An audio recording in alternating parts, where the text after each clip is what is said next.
স্থলবন্দর দিয়ে বাংলাদেশের তৈরি পোশাক ও কিছু প্রক্রিয়াজাত পণ্য আমদানির ওপর ভারতের হঠাৎ নিষেধাজ্ঞার প্রভাব পড়েছে দেশের সর্ববৃহৎ স্থলবন্দর বেনাপোলে। বন্দরটিতে আটকা পড়েছে রপ্তানিমুখী গার্মেন্টস সহ বিভিন্ন পণ্যবাহী শতাধিক ট্রাক।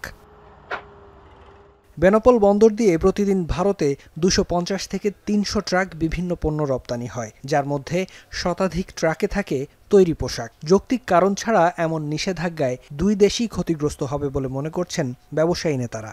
প্রায় 100 ট্রাক গার্মেন্টসের পণ্য আটকা পড়ে আছে। ভারত সরকার যদি এটা বিবেচনা করে তাহলে এই যে আমদানি বা রপ্তানি এগুলো সচল থাকে। বাংলাদেশে ব্যবসায়ীরা যারা রপ্তানি করে ভারতে, অবশ্যই তারা অনেক সমস্যার সম্মুখীন হবে, কারণ এই সমস্ত শিল্পের পরে তো বাংলাদেশের অনেক মানুষের কর্মসংস্থান জড়িত। ভারতের নিষেধাজ্ঞায় সবচেয়ে বেশি ক্ষতিগ্রস্ত হওয়ার শঙ্কায় আখাউড়া স্থলবন্দর। ব্যবসায়ীরা জানান, প্রতিদিন অন্তত 30 লাখ টাকার পণ্য রপ্তানি ব্যাহত হবে। দেশের গুরুত্বপূর্ণ এই বন্দর দিয়ে প্রতিদিন প্রক্রিয়াজাত খাবার, ফল, ফলের জুস, তুলা, প্লাস্টিক ও পিভিসি সামগ্রী সহ নানা পণ্য রপ্তানি হয়, যার বেশিরভাগই পড়েছে ভারতের আমদানি নিষেধাজ্ঞার আওতায়। শেকড় থেকে শিখরে।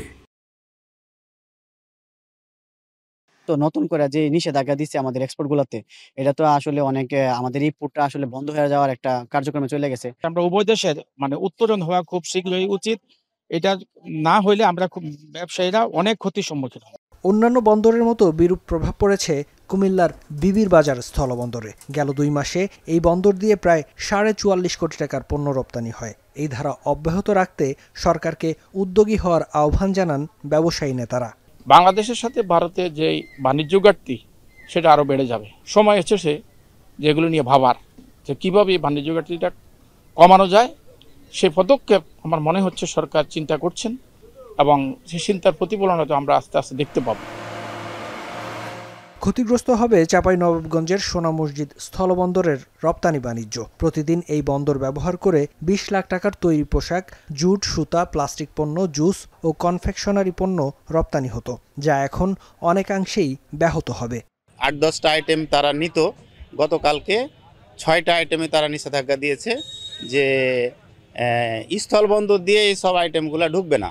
ছোট গাড়ি দিয়ে আমরা এক্সপোর্ট করি, এতে আমাদের মতো যারা ছোট ছোট ব্যবসায়ী আছে তাদের সাময়িক হয়তো অসুবিধা হবে। সাতক্ষীরার ভোমরা স্থলবন্দর দিয়ে বর্তমানে কেবল প্রক্রিয়াজাত শিশু খাদ্য রপ্তানি হয়। ভারতের নিষেধাজ্ঞায় বড় কোনো প্রভাব না পড়লেও ক্ষতির মুখে পড়বে এই খাতের ব্যবসায়ীরা।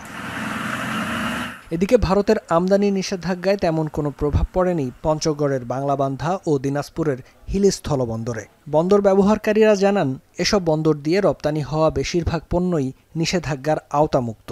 সকল পণ্য আমাদের পোর্ট দিয়ে রপ্তানি হতো না, সো এইটার ইম্প্যাক্টটা অতটা আমাদের বাংলাদেশ হিলি পোর্ট দিয়ে তেমন কোনো ইম্প্যাক্টটা পড়বে না আমাদের।